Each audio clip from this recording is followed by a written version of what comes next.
chapter 6, but we haven't finished chapter 6. We only finished around a few pages. So today we will continue from chapter 6, from the beginning of chapter 6. All right. As usual, I will read word by word and I will try my best to contemplate, okay, from my own understanding, my humble understanding. I'm from political science, trained in political science, so my perspective will be more from political science, okay, perspective. So if you have any other points to add, please, you are most welcome, all right? Because I may be lacking in terms of Usuluddin, okay, in the field of Usuluddin, because as we know, our Yarham Prof, he was from Usuluddin, right? But Alhamdulillah, he managed to write books on other fields too, all right, that involve political science, that involve economics, involve philosophy, okay? So the book was published in, briefly, I think I have to recap a bit because for quite some time, we already left this book for quite some time. The first edition, okay, this is the first edition published in 2011. I remember the first chapter of the book, or in the preface, Allahyarham Prof. Kamal mentions that this book is actually a combination of his essays, all right, around 11 essays, which he wrote in order to respond to the 9/11 event. Okay, 9/11, when did it happen? September 2011, right? 2001. Okay, 2001. Most of the students here maybe haven't born yet. Okay. So this is his response, because after that incident, we started to have this Islamophobia. Okay, actually already there, but it became intense. Okay, more intensified. Right, this Islamophobia thing. Okay, previously maybe it was the communists, right, became uh, the black goat in Malay sometimes, or the scapegoat. In Malay, we call it as kambing hitam, right? The black goat. But after the fall of Soviet Union, so no more communists at the gate. Now Muslims are at the gate, okay, knocking at the Western civilization. Right? I don't want to further talking about other things, because today we only have around 30 minutes to finish this readings. Okay, because sorry, today we have a meeting at 3. All right, Centris has a meeting at 3, executive meeting at 3 p.m. Okay, never mind, at least we try to read some. Okay, after this Jum'ah prayer, inshallah, we'll manage to get some benefits from our reading. Okay, so oh, Aiman. Oh, I'm sorry. Actually, not chapter 6, chapter 5. Okay, we stopped at chapter 5 previously, but we have read until maybe a few pages of chapter 5. So we will read again. Okay, chapter 5 from the beginning. Okay, so the title is Challenges of Globalization, Changing the Muslim Mindset in Malaysia. Okay, what is that? Asterisk.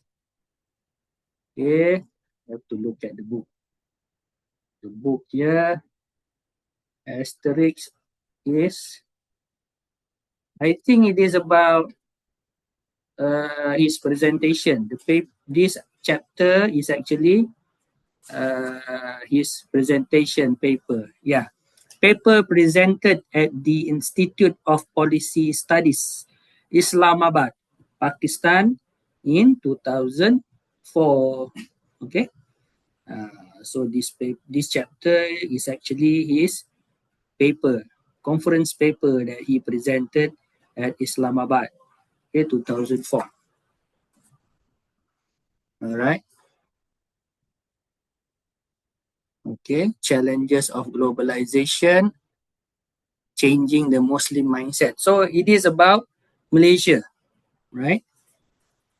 Even though the title of the book is Voice of Islamic Moderation from the Malay World.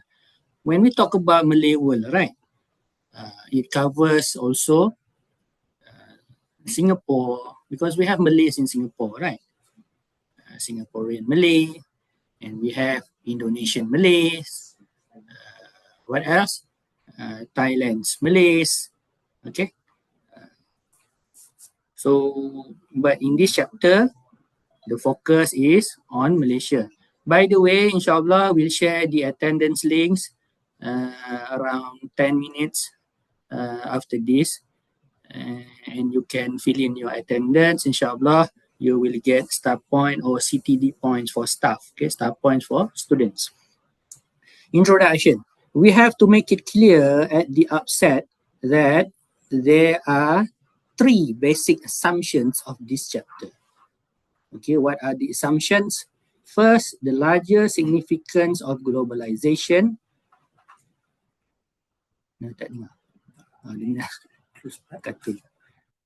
First, the larger significance of globalization as a complex, multi-dimensional global phenomenon cannot be adequately comprehended without analyzing it against the framework of the New World Order. Okay, this New World Order, spearheaded by the government of the USA, United States of America, since the collapse of the Soviet Union. I just mentioned, okay, since the collapse of Soviet Union, we started to have the so-called NWO. Okay, all right. So this NWO wanted to create a new propaganda, okay, so to speak. Recent trends in the world economy and international affairs confirm strong earlier suspicion in the South. South here means that North-South dichotomy, okay, in political economic sense, all right, meaning to say the so-called northern countries, okay, they are the developed countries, they are advanced countries. Southern countries, not in the hemispheric sense, okay, because we also have in the southern hemisphere advanced countries, right, like Singapore, so-called advanced countries, right, in the liberal capitalist sense. Australia, New Zealand down there, right? Okay, southern meaning to say developing or poor countries, all right? That globalization is also a convenient tool for a new economic, cultural, and political control. Okay, so in other words, Allahyarham Prof. Kamal is trying to say that this new world order coupled with globalization is actually a new means of control. To control who? To control the southern countries. Okay, a type of neo-imperialism. No more physical imperialism, but yeah, actually, right? After 2011, this book was published 2011. Later, this year, right? Trump invaded.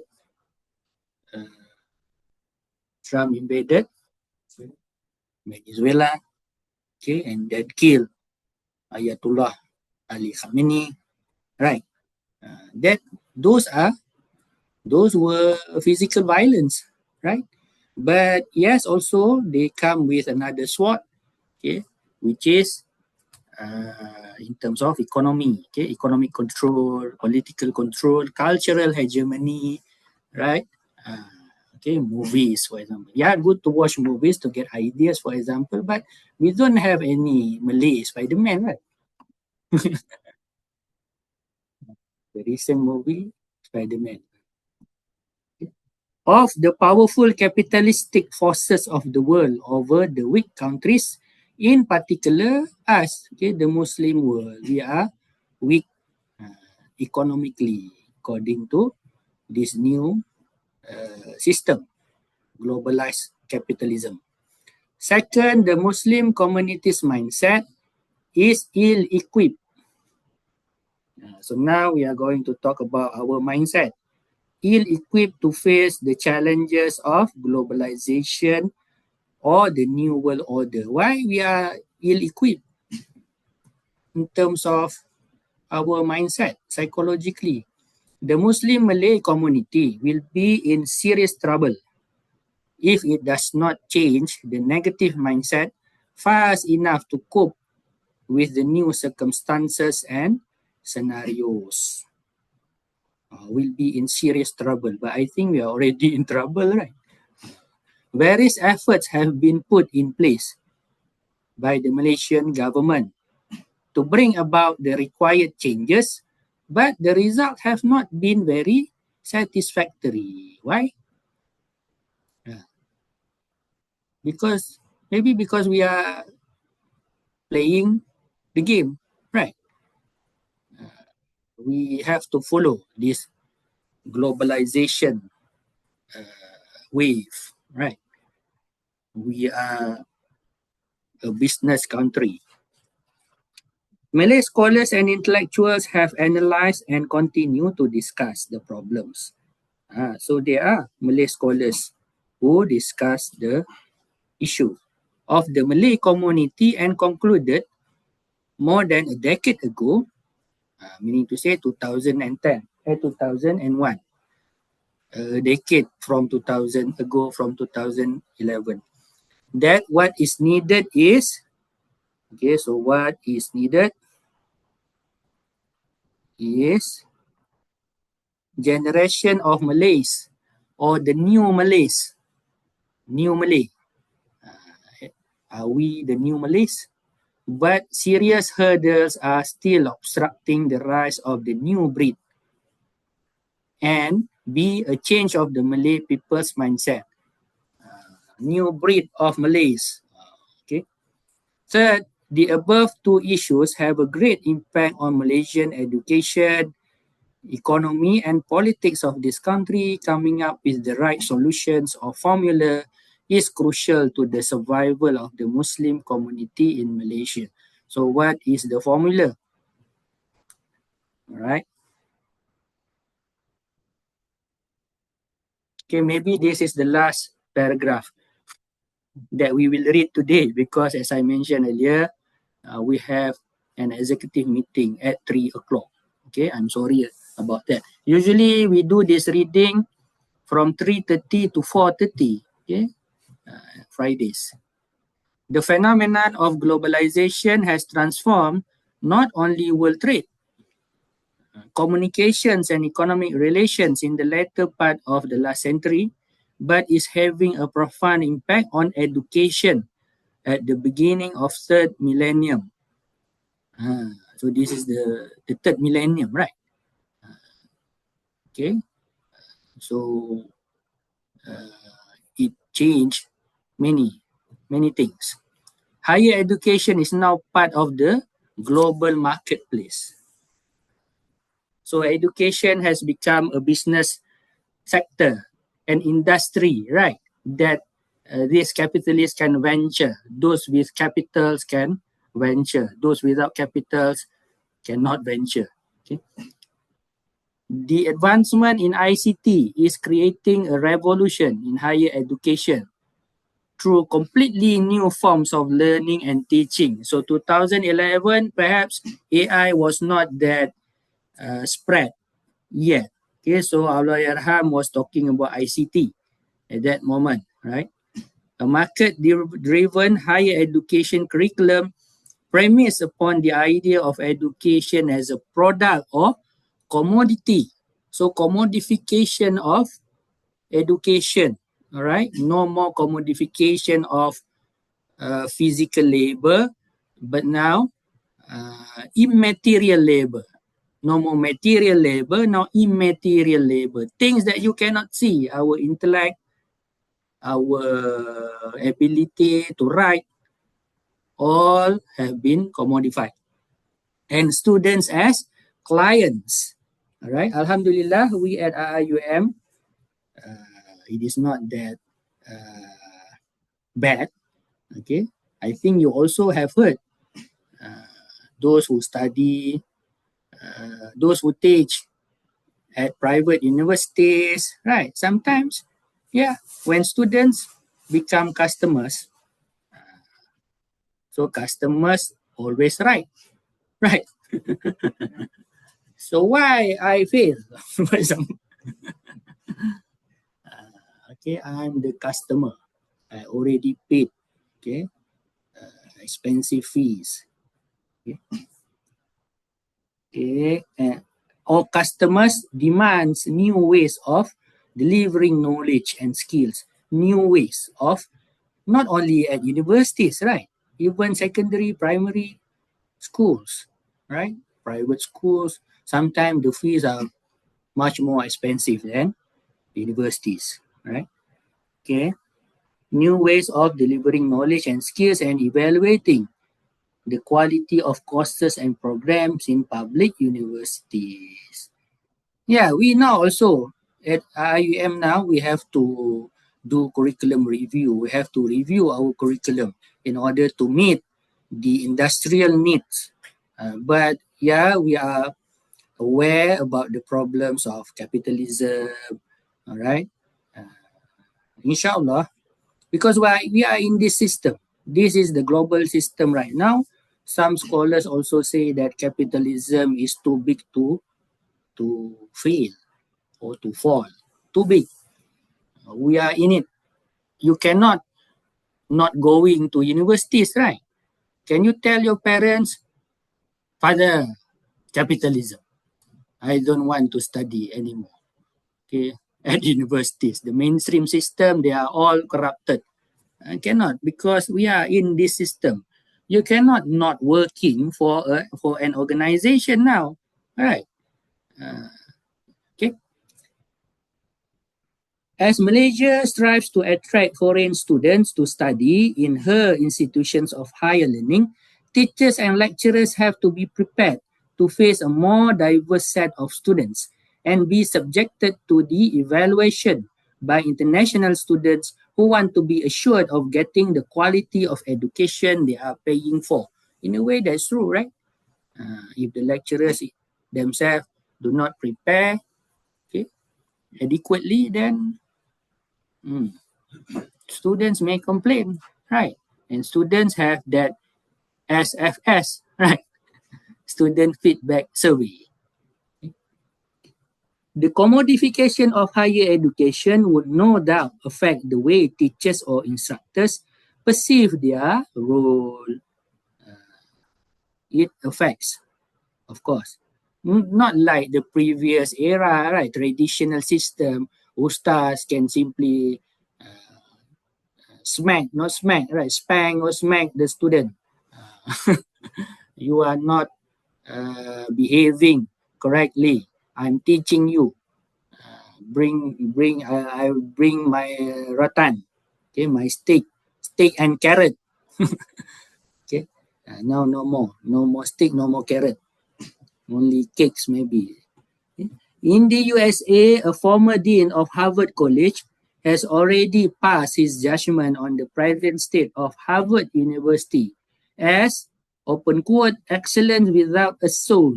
How a great university forgot education, close quote.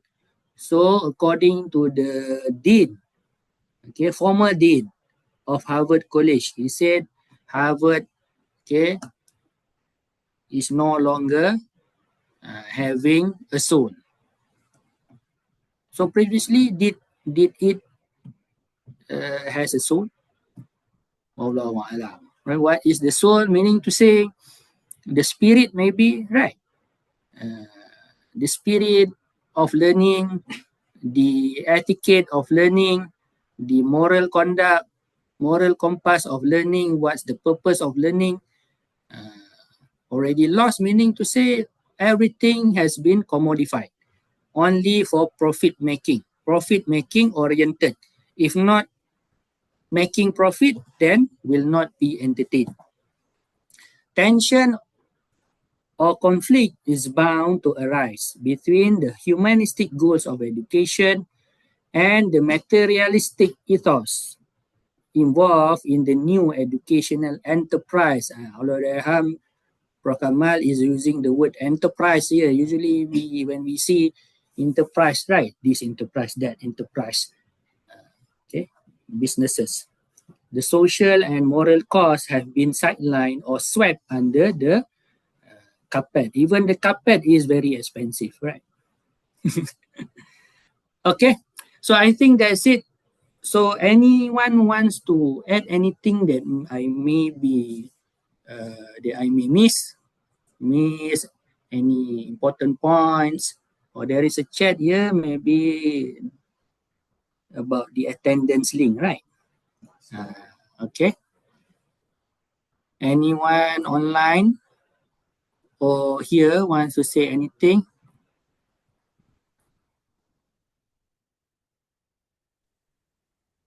Assalamualaikum warahmatullahi wabarakatuh. Assalamualaikum warahmatullahi. Yeah, not to say anything, just to commend you for the continuation of the reading of the book, because it has been actually a long time that. We cannot hear you clearly, brother.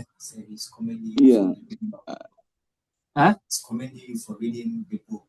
Oh, okay. Thank you. Thank you too for participating. I only contemplated based on my limited knowledge. It's okay, no problem. We all understand. Prof. Kamal is a complex writer and orator. So everyone just have to try to understand him from his own perspective. So that is just it. Thank you for putting up the initiative. So inshallah, Thank you. We hope to follow the upcoming series, inshallah. Inshallah. Thank you. That's why, because I always also mentioned previously, right? If we do not do this, then maybe we will not read. Okay? Yeah, exactly. Thank you very much. And thank you, brother Munir, for organizing it. Thank you. Assalamu alaikum. Okay, anybody else maybe want to add anything from your perspective? We have here also from the student from Quran and Sunnah. Can I add something? Because we're talking about the Harvard University Dean said that when he produced a book about excellence without soul. So we talk about an era whereby globalization has changed to what Professor Kamal Hassan said, that it has affected even Malaysian University. But in Harvard University, when Dr. Zahid said that, well, do they have soul before? So in my quick search, they say that there are historical shifts that occurred throughout the Harvard ethos or Harvard era. So in it, he has it is based on a book, Excellence Without a Soul. So he put it in the three distinct eras: the early religious era, the original soul, whereby the Harvard, Yale, Princeton was founded especially along religious lines, and then the mid 20th century national social soul, where the goal shifted to producing responsible citizens who can depend and lead a democratic society. And now what Professor Kamal Hassan has alluded to is the rise of the soulless research machine, whereby the soul began to erode during the late 20th century because of the corporate capitalism. So yeah, what caught me thinking was when Dr. Zahid said that, well, do they have soul? Well, because we have to learn about the history of the rise of these Ivy League schools. And then they are purporting themselves to be the linchpin of the Christian crusade. I mean, like the way that they want to propagate their own values, similar to how IUM wants to do. So, I mean, it's very interesting how Professor Kamal can connect with Harvard and share their own Malays. MALAIS, their own concern. Malays. Malays. Malays. Malays. Not malas. Malas. Malays. Malas in Malay means, Malay language means lazy. Idle. Okay, yeah, thank you, Brother Shan. Yeah, thank you very much for highlighting that. Yeah, maybe previously they had ethos, they had their own soul, which is the Christian soul, right? Okay, the Catholic. So, but later on, maybe after Protestantism came into the picture, they started to become more and more secular, so to speak, right? Since the modern period began. Okay, so anyone else? I think, I'm sorry, thank you, Brother Ashad. I'm sorry we have to stop because we have a meeting at 3. Okay, inshallah next week we have other reading sessions by other lecturers, even in Arabic, right? So inshallah we'll try to spread the VM, or even maybe you can you can look at the website, Centris website. Inshallah we'll try our best to keep on posting. For me, I'll read the books the first Jum'ah of every month and the third Jum'ah. Okay, so today is the third Jum'ah of the month. Okay, the first Jum'ah I'll read another book. Okay, the book on corruption by Allahyarham Prof. Kamal. Okay, Alhamdulillah, thank you very much for those who attend this meeting, this reading session. Okay, I'm already thinking about my meeting. Okay, we end with Tasbih Kafarah and Suratul Asr.